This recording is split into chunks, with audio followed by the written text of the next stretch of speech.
We're now joined by a correspondent in Moscow, in Russia. That's Stuart Smith. A very good afternoon to you, Stuart. Thanks very much for availing yourself this afternoon to us.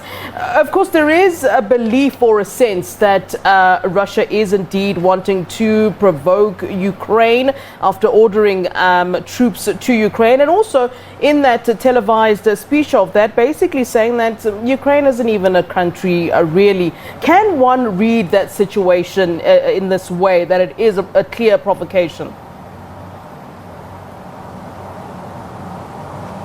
Yeah, Ukrainian forces, according to Russia, for the past week have been shelling these independent regions, and there's very poor evidence for that, and there's direct evidence that those claims were manipulated, fake. Open source intelligence providing some insight into how these Russian propaganda outlets provided evidence to try to justify the need for the declaration of independence for these nations, and that's still ongoing, with reports coming out from these regions of continued attacks by Ukrainian forces, while Ukraine denies doing any such thing, knowing that in this very intense, highly fraught atmosphere, doing so would only bring further problems. And so it's likely that these will continue. The question is this as far as Russia goes? So far, it has implemented this new law which says that these regions are independent. The Kremlin, as yet, says that Russian forces have not moved in to these regions, but the law is there that allows them to do exactly that, should the Kremlin decide that is required. And indeed, the president's spokesperson today said the kind of thing that would cause Russian troops to move in is if there was a need for peacekeepers to protect these republics. And if these alleged reports of shellings continue, that would be exactly the kind of provocation, exactly the kind of justification that Russia could use to send in its military. And consider on top of this that for the last 8 years, Ukraine believes Russian proxy forces have been in this region anyway. The distinction between moving Russian troops into the place now illegally as opposed to secretly and keeping them hidden, there's not much distinction there. So Ukraine certainly sees this as, in effect, an excuse for the Russian military to move even closer to its borders. I mean, you touched on it briefly there, saying that, the question is really about how far Russia goes from this point. I mean, Russian troops are indeed now stationed at two separatist states.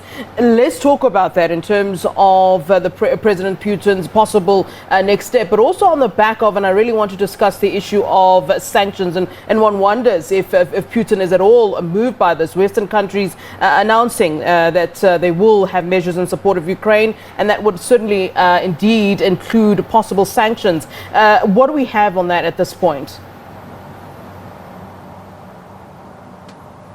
Yeah, so in terms of how far Russia could go here, there are two interesting things to look at. One is that they showed here last night that these two states would become independent, but what Russia hasn't done is explicitly laid out where it sees the boundaries of these two states. They both claim that they own far more territory and have a right to far more territory than actually in practice they hold. If Russia is here allowing these states to declare independence over the whole of the Donetsk and Luhansk regions, which goes into territory still firmly controlled by Ukraine, that would be another reason for the line currently demarcating the ceasefire to be expanded and for Russian troops to go into territory which is considered right now 100% under control of Ukrainian forces.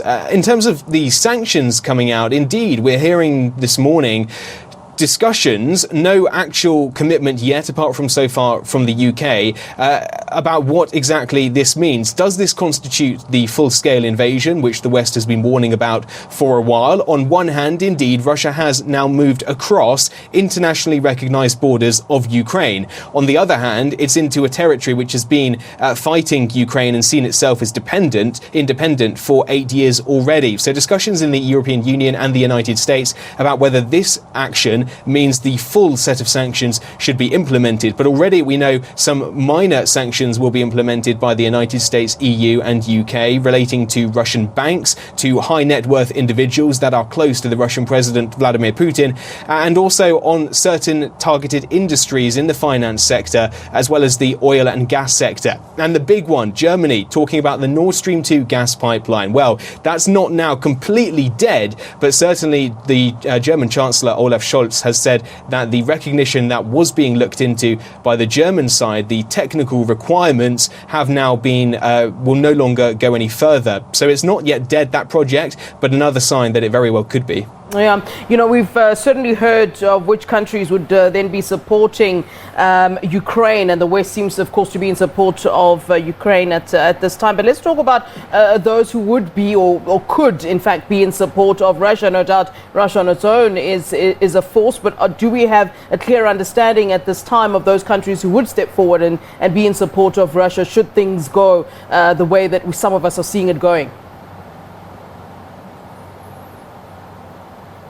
Yeah, in terms of military support, no country has pledged to help with, for example, deploying troops into Ukraine. No country has gone that far, and because Ukraine is not a NATO member, that means there is no obligation for countries to help. So far, though, countries have promised a series of other measures, like the United States has been giving defensive weapons to Ukraine, ammunition, money for purchasing ships and aircraft. NATO has donated weapons to Ukraine, and that's something that in particular has annoyed the Russian President Vladimir Putin. It's one of his big demands that NATO weapons are removed from Ukraine. There had, until very recently, been trainers coming from the various militaries of NATO in Ukraine to help them learn how to use new weapons, and countries like the UK, Denmark, have been offering loans to Ukraine to allow them to buy ships, frigates, and also other defensive equipment. So about as much support is being given to Ukraine as is possible